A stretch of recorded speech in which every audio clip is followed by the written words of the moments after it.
l'occupation des Allemands. Je ne me rappelle plus très bien les années, ça doit être en 1942, je pense qu'on a été commencé à être occupés. Et à ce moment-là, les mesures pour les Juifs étaient très dures. C'est-à-dire qu'à l'époque, nous avions quand même 16 ou 17 ans, on n'avait pas le droit de rentrer après 8 heures, on n'avait pas le droit de faire les courses qu'1 heure par jour, on avait des tickets d'alimentation tamponnés juifs, des tickets de la carte d'identité tamponnés juifs. En plus, le plus beau de tout, c'était qu'il fallait porter l'étoile. Là, vous voyez là, on avait collé ici. D'ailleurs, ma photo est là derrière, avec ma soeur et moi, avec l'étoile en bas. Et on n'en avait que 2. Et en été, quand on changeait de robe tous les jours, plusieurs fois, il fallait découdre et coudre tout le temps. Et les gens comme mon papa était tanneur magicien, c'est-à-dire qu'il fabriquait des pots de gants, des pots d'agneau pour fourrer les gants, des petites pots d'agneau mornés, qu'il allait acheter en Espagne, et il les vendait entre 2 endroits, c'était Millau dans l'Aveyron et Saint-Junien à côté d'Oradour. Mais malheureusement, les Allemands nous ont fermé la tannerie 1 an avant qu'on parte à Oradour. Et moi, je travaillais avec mon papa, j'avais 16 ans. J'ai travaillé 6 mois avec lui. Et on nous avait pris la voiture, on avait une traction avant à l'époque, on n'avait plus. On allait au moulin en vélo, tous les matins. Puis après sont venues les mesures. Il a fallu quitter. Bayonne était ce qu'on appelait la zone libre, c'est-à-dire la zone occupée par les Allemands. Et on nous a donné l'ordre de quitter Bayonne pour partir en zone libre. Et alors, papa, à ce moment-là, a eu un choix à faire, c'est-à-dire, il avait besoin de choisir entre ce que je vous ai dit avant, Millau dans l'Aveyron et Saint-Junien dans la Haute-Vienne. Bon. Il a appelé son ami là-bas et son ami lui a dit « Robert, je suis désolé, il n'y a pas d'appartement à Saint-Junien pour le moment. On t'en a pris un à Oradour en attendant. » Vous voyez, le destin, il est fixé sur rien du tout. Ça, c'est le laisser-passer français et allemand, la photocopie, où on nous donne l'ordre de partir. Ce que j'ai oublié de vous dire tout à l'heure, c'est qu'en plus, les Allemands, avant qu'on s'en aille, ont saisi tout le mobilier des familles juives de Bayonne, sauf la nôtre. C'est-à-dire qu'ici, à nos 2 étages, on a pris 3 camions pleins de déménagement. Ils sonnaient, ils mettaient les scellés sur les portes, sauf la chambre et la cuisine. C'est-à-dire qu'ici, il y avait presque 3 salles à manger, une ici, une là, une autre là-bas où on mangeait le soir. Il n'y avait que la chambre de ma tante là et la cuisine. Tout le reste a été pris et en bas pareil.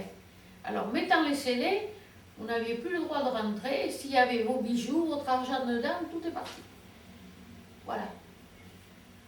Et nous étions les seuls à Bayonne à qui on n'avait pas pris les meubles. Moi, c'est moi qui ai ouvert à l'Allemand quand il est venu un jour à 2 heures. Et je lui ai dit, mes parents ne sont pas là, on reviendra demain, ils ne sont jamais revenus. Ce qui fait qu'on a emporté tout le mobilier à Oradour et il a brûlé quand même. C'est la destinée. C'est extraordinaire. Et on revient à Oradour, donc alors, ma grand-mère, qui était un petit peu coulée montée, elle a dit partir à Millau, il fait très chaud là-bas, on va partir à Saint-Junien. Alors on est parti donc à Saint-Junien par le train. Et mon pauvre papa, quand il a passé le pont de fer, là-bas, il hurlait comme un fou. Il disait, je ne veux pas partir, je n'ai rien fait de mal. Et le voyage a été très long, parce qu'à l'époque, on ne passait pas par Bordeaux, on faisait tout le tour par le Cantal et par là-haut, là-bas. Enfin, on est arrivé là-bas, les meubles étaient arrivés avant nous. Nous avions une toute petite maison qui était occupée, une partie en haut par le propriétaire, qui était de Pau, entre autres.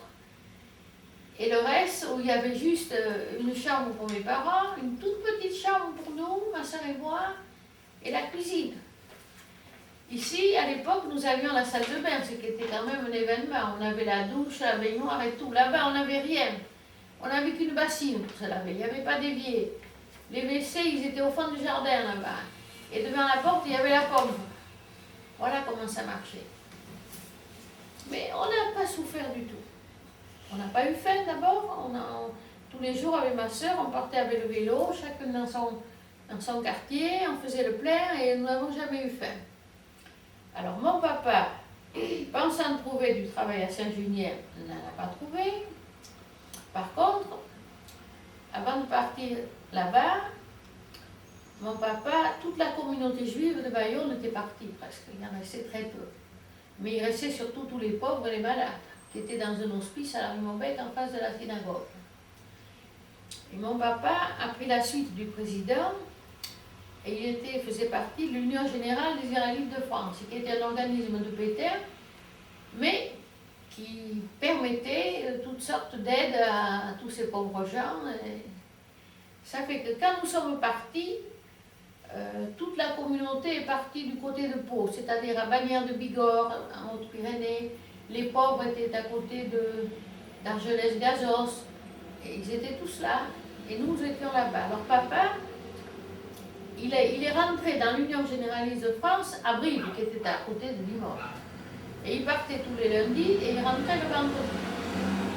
Heureusement pour nous, parce que si papa était parti et Oradour a eu lieu un samedi, si ça avait été un jour de la semaine, on aurait suivi maman comme des moutons à l'église. Ça, il n'y a rien à faire. Et comme papa était là, quand la colonne a commencé à monter, parce qu'Oradour est un petit village qui monte, c'est-à-dire il part par en bas, il monte et par en haut. Et les maisons sont de chaque côté de la rue. Ils sont arrivés par en bas, ce qui fait que nous ne les avons ni vus ni entendus quand ils sont arrivés. Et quand ils sont arrivés au niveau de notre maison, Oradour était déjà tout entouré de partout. Mais on ne l'avait pas vu.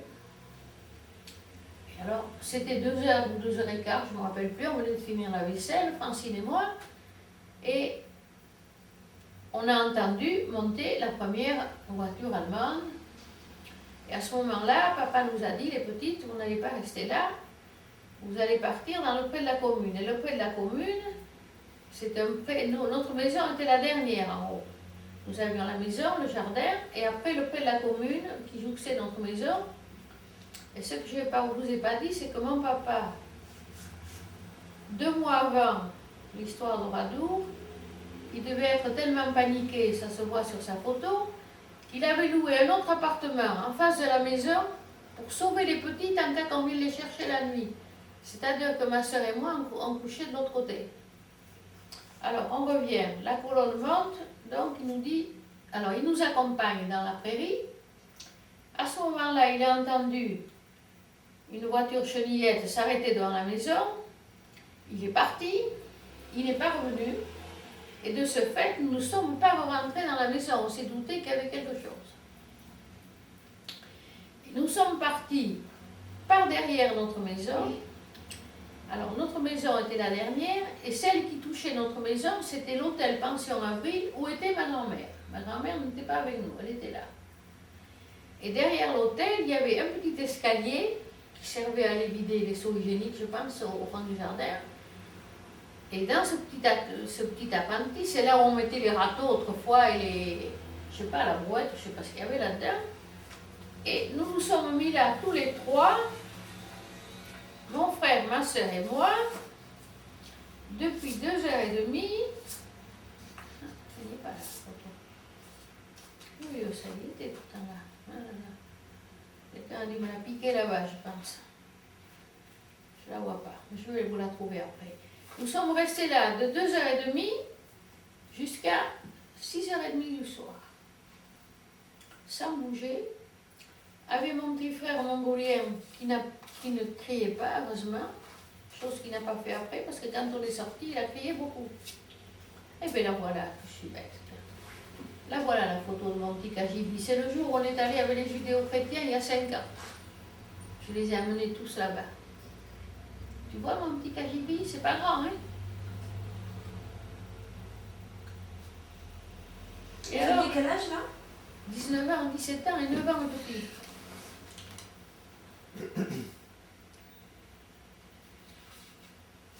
Donc là, vous vous êtes caché De 2h30 à 6h30. Et pendant ce temps, vous entendiez... Ah, on entendait tirer de partout, mais on ne bougeait pas. D'accord. Et puis à 6h30, il y avait, dans le pré de la commune, là, qui était à côté de mon jardin, il y avait un grand tas de ce qu'on appelait les broustiques autrefois. C'était des petits bois pour allumer le feu. D'ailleurs, j'ai une photo de moi prise dessus, là, je suis prise dessus. Et j'ai entendu un craquement. Et j'ai ouvert la porte et j'ai vu tout le petit tas de bois qui brûlait et tous les fils électriques des maisons qui brûlaient. Alors là, j'ai dit à ma soeur, on ne peut pas rester, il faut sortir. Alors on est sorti sans se bousculer. Nous avions à l'époque déjà les sacs en bandoulière. On a ouvert nos sacs, on a sorti nos cartes tamponnées, parce qu'on vu que les Allemands étaient là, et au moment où on allait les cacher dans la haie, on a trouvé 3 Allemands. Alors les 3 Allemands dans leur charabia, ils se sont parlé entre eux. Nous, on a essayé de leur parler. Est-ce qu'ils ont compris? J'en sais rien. Est-ce que c'était des Alsaciens? Est-ce qu'ils ont eu piqué de mon petit frère qui était sur nos épaules? Ils nous ont fait Haust, c'est-à-dire, je ne savais pas ce que ça voulait dire, mais avec le geste, on a compris. Et elle dit, au radeau, vous n'êtes jamais allé? Non.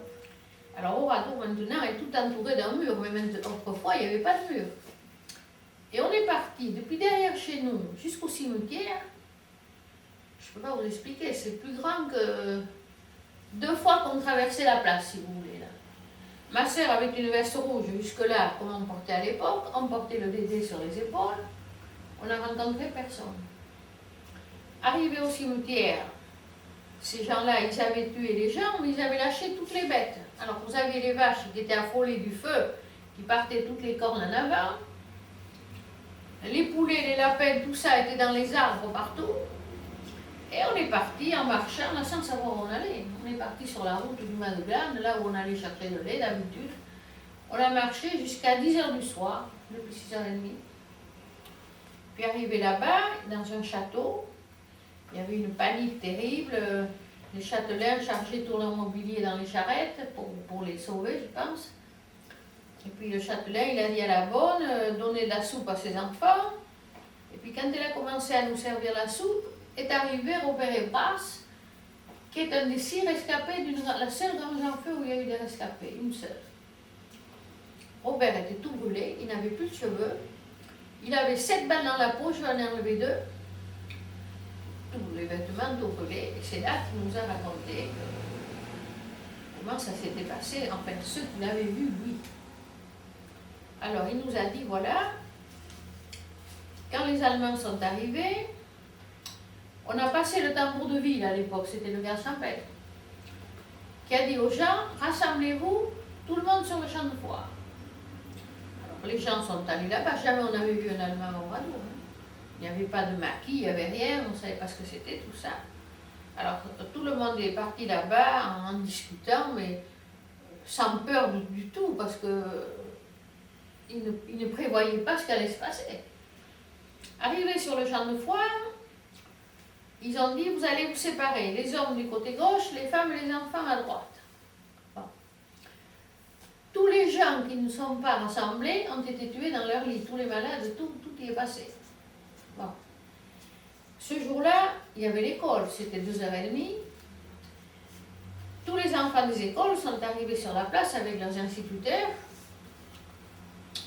Et quand ils ont fini le rassemblement, ils ont entre-temps cherché des granges et des garages pour rassembler les hommes par petits tas comme ça, de 30 ou 40. 40 c'était le plus grand, c'était Robert, autrement c'était une trentaine. Il y en avait une en face de chez nous, il y en avait, je ne me rappelle plus, 6 ou 7. Robert, il a eu la chance, c'était la seule grange où il y avait une porte arrière. Alors, on les a mis dans les granges, on leur a fait sortir tout ce qu'il y avait dans les granges, les charrettes, la paille, tout ça. Là. Ils se sont mis là, et puis, devant chaque grange, il y avait 2 Allemands couchés à plat ventre avec 2 fusils mitrailleurs. Quand tout ça a été bien organisé, ils ont entendu un coup de feu qui a donné le départ. Et à ce moment-là, ils ont tiré dans toutes les granges en même temps.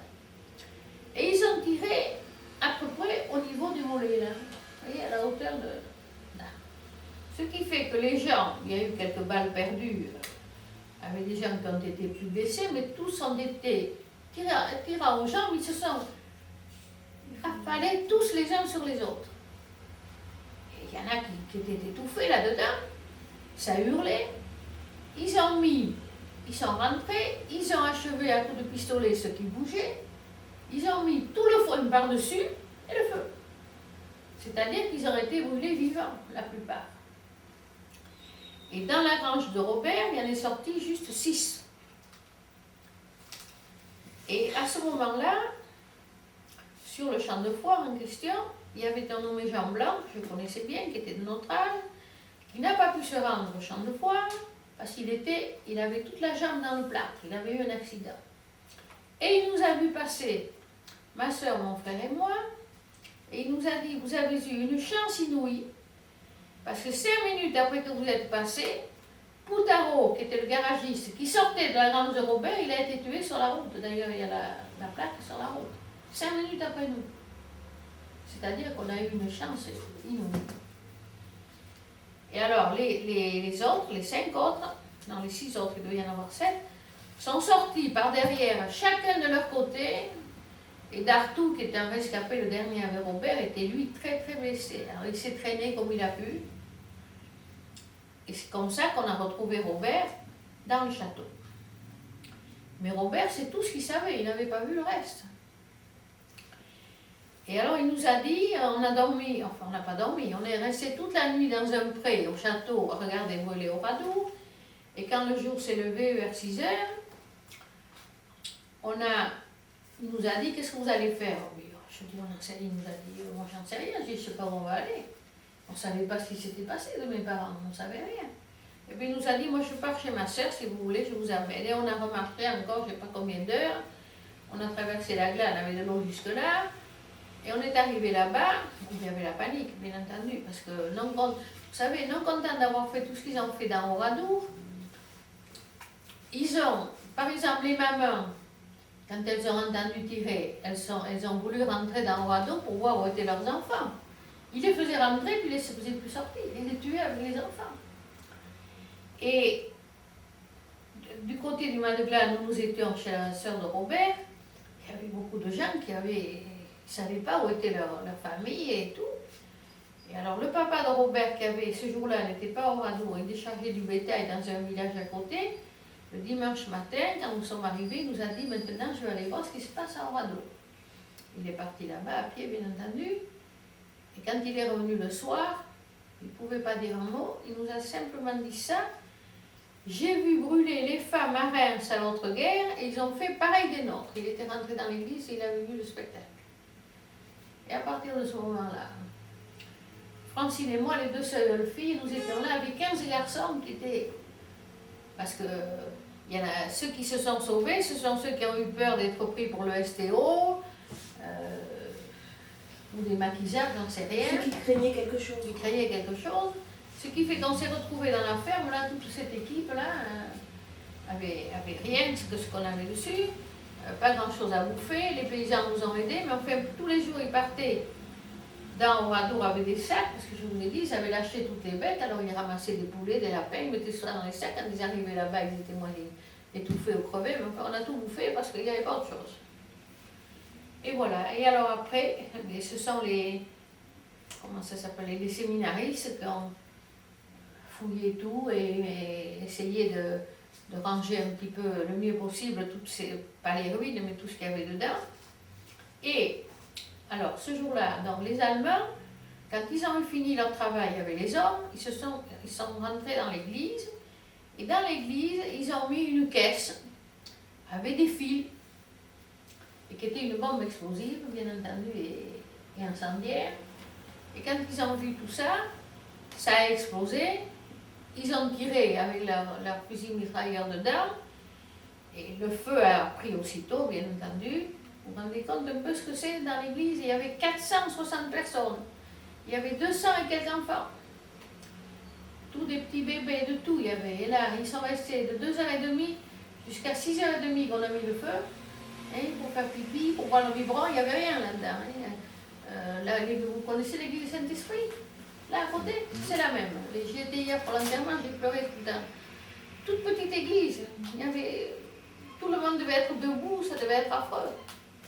Et alors de l'église, il n'y a qu'une dame qui est... Non, il y a une dame qui est sortie, Madame Rouforge, parce que derrière l'église, il y avait un grand escabeau comme ça pour allumer les cierges.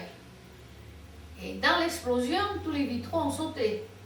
Alors, elle s'est jetée de là par le vitrail très haut. Et derrière elle, il y a une maman avec son petit bébé qui a voulu sauter, eux, ils l'ont tiré dessus. Elle a pu se sauver dans les petits bois, derrière, dans le jardin du curé. Et la maman et le bébé, ils sont morts là derrière. Et alors, quand vous rentrez dans l'église Oradour, c'est impressionnant. Vous rentrez à droite, il y a toute la cloche qui a fondu complètement. Mais, quand vous rentrez dans l'église, il y a donc le maître-autel devant, où on a trouvé le sac de ma maman à moitié brûlé, là, avec tous les papiers de papa dedans. Le portefeuille avait tous ses papiers, sauf sa carte d'identité. Permis de conduire, tout ce qu'il y avait. Et alors, il y a donc le maître-autel, et de chaque côté, il y avait deux autels supplémentaires, en bois.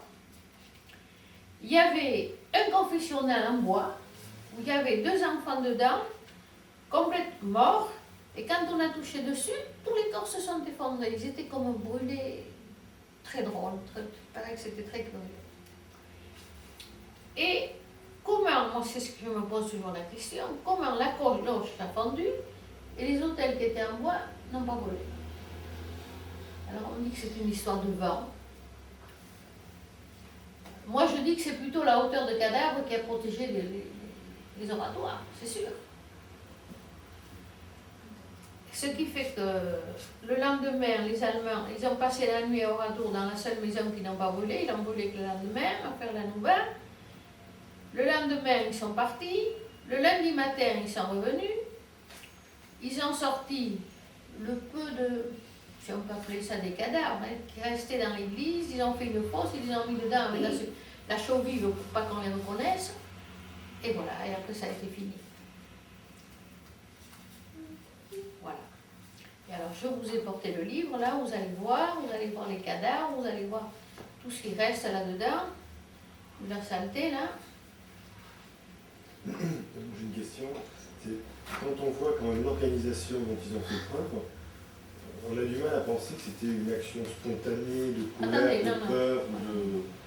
La veille, Oradour, ils ont pendu à Tulle 100 personnes au balcon à décrocher de boucher pour s'entraîner. C'était la veille. C'était une compagnie. Bon, ça c'était le 10 juin. Le débarquement avait lieu le 6. Ils repartaient sur le front de Normandie. Et ils avaient ordre certainement sur le passage de Zygmunt et tout. Et alors nous, ce qui nous a... Alors il y en a qui disent que c'était pas cet Oradour, mais oui. Ils étaient à Saint-Junien. Bon, à Saint-Junien, ils ont trouvé que c'était trop grand certainement. Et le premier après Saint-Junien, c'était nous. Mais est-ce qu'il y avait eu quelques actions de résistants? Est-ce qu'ils Rien s'étaient du tout. opposés Rien du tout. Chez nous, il n'y a eu rien du tout. C'est bien simple, ils cherchaient des armes, ils n'en ont pas trouvé. Parce que avant de mettre le feu aux maisons, ils ont fouillé partout. Hein. Ils se sont servis de tout ce qu'ils voulaient. Je le sais parce que nous avions un coffre-fort à la maison comme ça, et dans les rues, il n'y était pas après, hein, donc ils l'ont emporté.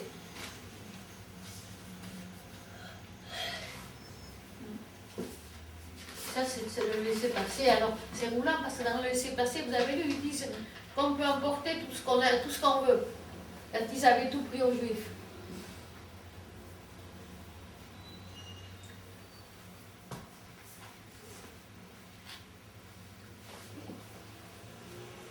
Si je m'en vais, ça coupe le son en même temps.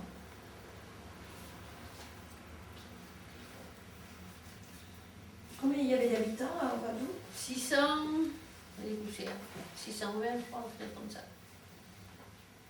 Et en plus, ce jour-là, il y avait beaucoup de monde parce que c'était le jour où on distribuait le tabac, c'était le samedi, les gens venaient faire les courses le matin, on avait fait la queue toute la matinée au boucher pour avoir 2 escalopes de veau, on faisait la queue toute la matinée.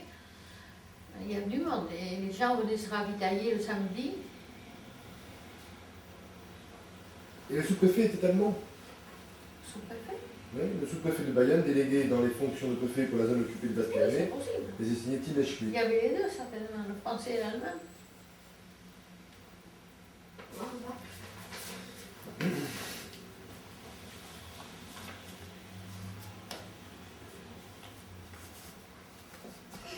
Alors là, il y a encore deux photos. Là. Il y a l'auto qui est sur le champ de foire, là. L'auto du docteur, c'est là où on les a rassemblés. Là.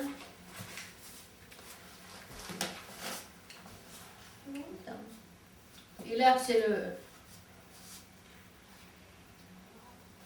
Alors ça, c'est le chêne qui était devant l'église et qui était tout brûlé. Dieu merci, il a repoussé ça s'est pris après.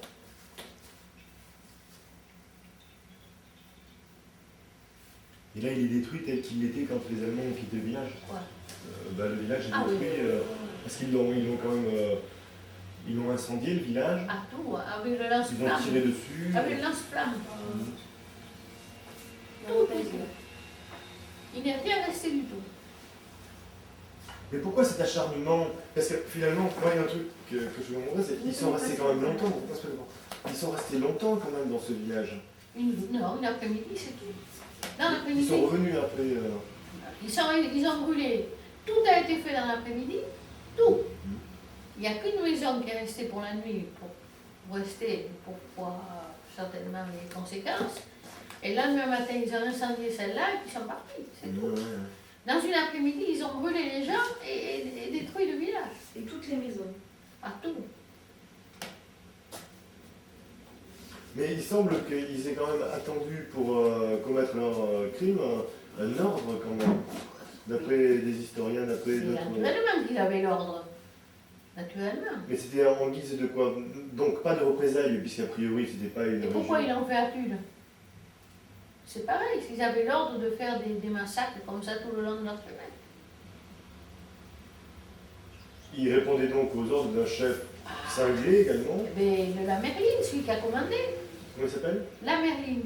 Ma mère. Et il est mort dans son lit bien tranquillement. Oui, puisqu'a priori il y a 300 personnes qui sont venues à son enterrement, donc plusieurs de la division d'Astra. La Merline et Bart. Bart, il est mort sur le front Normandie. Et je suis sûre que les trois qui m'ont laissé filer, ils sont morts là-bas aussi, parce qu'autrement, ils auraient parlé. Ouais. Et alors, il y a quelque chose qui, depuis l'année dernière, me travaille énormément, c'est que je suis allée au procès de Bordeaux en 1953. Comme les Allemands m'ont laissé passer, c'est moi qui ai été interviewée la dernière. Ce qui fait que je n'ai pas entendu les ordres. Et l'année dernière, ce Robert Ebras est devenu mon frère. Depuis qu'on s'est retrouvés ensemble, on ne s'est jamais quittés. Je descends chez lui tous les ans, et là, dans son bureau, j'ai trouvé les archives du procès de Bordeaux. Et j'ai lu, et j'ai trouvé un papier qui depuis m'empêche de dormir, même que je me fais pas d'illusions. Il y a un témoin qui a vu mon père 2 fois sur un camion tout seul allemand, sur un camion allemand tout seul. Alors, quand les Allemands ont rassemblé les gens sur le champ de foire, ils ont demandé des otages aux maires. Attends, excuse-moi là. Vous allez arrêter, là, on est en train de filmer, on fait quelque chose de sérieux, là, vous commencez à nous agacer. Hein. Alors, tu te places là-bas, là, il y a un siège, il est très bien là-bas. Arrête de passer devant l'objectif, s'il te plaît, merci. Alors, le maire a dit, si vous voulez des otages, vous me prenez à moi et à mes enfants. Bien entendu, ils n'ont pas accepté. À mon avis, ils ont demandé s'il y avait des juifs, on a dû dire qu'il y avait mon père, et ils l'ont pris. Et ils l'ont baladé sur le camion, ils ont dû le tuer. Parce qu'alors, moi je ne suis revenue à Oradour que 8 jours après. Et 8 jours après, c'était déjà, on ne peut pas dire nettoyé, mais c'était, tout était sorti. Et arrivé sur le champ de foire, au coin du champ de foire, à la Grange Beaulieu, j'ai trouvé quelque chose d'anormal. J'ai fait venir le cantonnier, et en fouillant, j'ai trouvé les clés de mon papa là au coin. Les clés, c'est dans un or, c'est drôle, hein? Il avait toute la bouche en or, papa. Et c'est dingue. Oui. Ah ouais. Et les clés, je les ai là. Et les clés, vous savez, c'était des clés quand même. Il y avait les clés du coffre-fort, tout ça, tout le monde n'a pas ça là-bas. C'est là que je suis sûre qu'ils ont tué mon père à la Grange de Beaulieu, au coin du champ de foire.